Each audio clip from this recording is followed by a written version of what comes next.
Ji students, very warm welcome to the class. आज वही काम हो रहा है जो कि हम कर रहे हैं ईडियम्स का, यानी कि और ईडियम्स आज 12 करेंगे। 12 कौन कौन से ईडियम्स? वो जी अल्फ़ाबेट पी, क्यू और आर के साथ हैं और आपके एग्ज़ाम में आते हैं, याद करने हैं आपने लाजमी। आगे चलते हैं। The first one, part and parcel. ये कहते हैं लाजमी हिस्से को, बुनियादी हिस्से को, और इसके लिए to deliver lectures is a part and parcel of a teacher's job. जो उस्ताद मोहतरम होते हैं उनका लेक्चर देना जो है उनकी जॉब का बुनियादी हिस्सा होता है।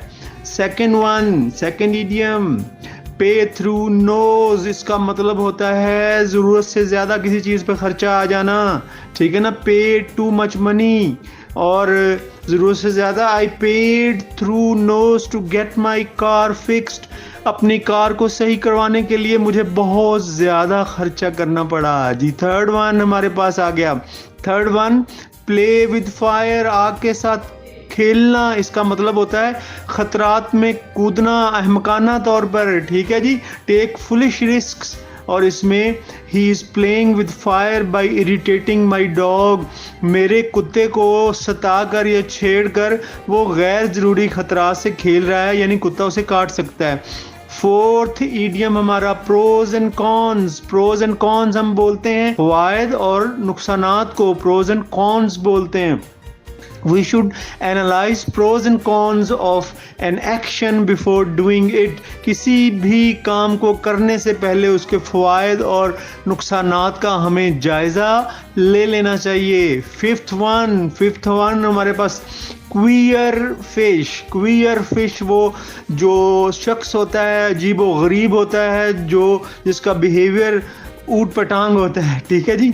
तो अ स्ट्रेंज पर्सन आप उसे कह सकते हैं अजीब आदमी। आई can not stand his company. मैं उसकी सोहबत को बर्दाश्त नहीं कर सकता, यानी जब वो मेरे पास होता है मुझसे बर्दाश्त नहीं होता, क्योंकि वो अजीब व गरीब आदमी है। He is a queer fish.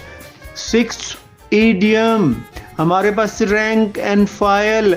आम जो अराकीन होते हैं, आम रुकन होते हैं, उनको हम रैंक एंड फाइल बोलते हैं। ऑर्डनरी मेंबर्स, ठीक है जी। आम अराकीन, rank and file of army were there with officers. जो आम लोग थे आर्मी के वो मौजूद थे वहाँ पर। ये देर के स्पेलिंग को करेक्ट कर लीजिएगा। विद ऑफिसर्स, ऑफिसर्स के साथ आम जो सिपाही थे वो भी मौजूद थे। आगे चलते हैं जी। सेवंथ वन हमारे पास रीड बिटवीन द लाइंस। इसका यह मतलब नहीं है कतारों को पढ़ लेना, इसका मतलब होता है छुपी बात को समझ लेना, उसका अंदाज़ा लगा लेना। असेस हिडन मीनिंग, छुपी बात को समझना। Try to read between the lines. I can not talk openly. मैं खुलकर बात नहीं कर सकता, छुपी हुई बात को समझने की कोशिश करो जी। एट्थ वन हमारे पास रेड लेटर डे। जो यादगार दिन होता है वो रेड लेटर डे होता है, ठीक है जी। Memorable day. Birthday is considered to be a red letter day for everybody. जो यौम पैदाइश किसी का होता है उसके लिए एक यादगार दिन समझा जाता है। और नाइन्थ इडियम हमारे पास रोलिंग स्टोन। रोलिंग स्टोन कहते हैं जो ना टिकने वाला आदमी हो, इधर जो है ठिकाने बदलते रहने वाला। A wandering person. My brother is a rolling stone as he keeps on changing his residence. मेरा भाई जो है वो एक रोलिंग स्टोन है, टिकता ही नहीं है कहीं पे, क्योंकि वो अपनी रिहाइश को बदलता ही रहता है। आगे चलते हैं जी। 10th हमारे पास रोप ऑफ सैंड, यानी रेत की रस्सी। इसका मतलब होता है जिस पे आप भरोसा नहीं कर सकते। रेत की रस्सी क्या आपका सहारा देगी। अनरिलायबल, नाकाबिले भरोसा। इसके लिए असलम इज़ नॉट ट्रस्ट वर्दी। असलम जो है उस पर एतमाद नहीं किया जा सकता। वो तो अ रोप ऑफ सैंड एक्चुअली हकीकत में वो नाकाबिले भरोसा है। आगे चलते हैं। 11th इडियम हमारे पास आ गया जी रॉयल रोड। रॉयल रोड कहते हैं आसान तरीका, इजी वे। और there is no royal road to success. कामयाबी के लिए कोई भी आसान तरीका नहीं है, कामयाबी के लिए मेहनत करनी पड़ती है, ठीक है जी। 12th the last one of today's, ये आ गया जी रन शॉर्ट ऑफ। इसका मतलब होता है कमी होना, ठीक है।